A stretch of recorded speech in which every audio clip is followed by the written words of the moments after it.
Mayroong magkakaibigan na umalis ng madaling araw para makapunta sa paliparan.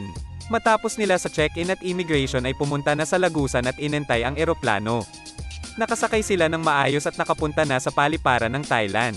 Agaran silang bumaba galing ikalawang palapag papuntang palapag letrang B o tren pa syudad. Hinanap nila ang palitan ng kanilang nirentahang wifi galing Klook. Napakabilis ng proseso at agaran silang nakapagpapalit ng kanilang pera sa Happy Reach, kung saan maganda ang palitan kumpara sa iba.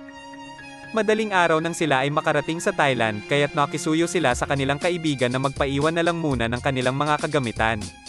Sila ay nag-almusal muna at bumili ng inumin para sa mahaba nilang araw. Matapos ay bumiyahe sila papuntang Erewhon Museum kung saan kanilang ipinapalit ang kanilang Klook voucher paglagpas ng pasukan.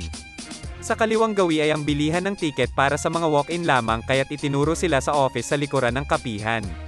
Matapos nilang makapagpapalit ng Klook voucher ay tinanaw nila ang kanilang kaibigan. Kanilang natano ang napakalaking elepanteng may 3 ulo. Bago sila makapasok ay ipinatanggal ang kanilang mga sapatos. Hindi ganoon kadami ang tao sa loob at sila ay namangha pagpasok ng museo. Umakat sila sa tuktok at nakakita ng magagandang mga rebulto. Kitang-kita ang pagod sa kanila pero hindi sila nagpatalo at sila na ay bumaba. Laking tuwa nila nang makita ang elevator at sila ay nabuhayan ng loob. Pagtingala nila ay nakita nila ang napakagandang sining ng museo. Dali-dali silang kumuha ng mga litrato bago pa dumami ang mga tao. Pagkatapos ay tuluyan na silang nagpaalam sa elepanteng may 3 ulo.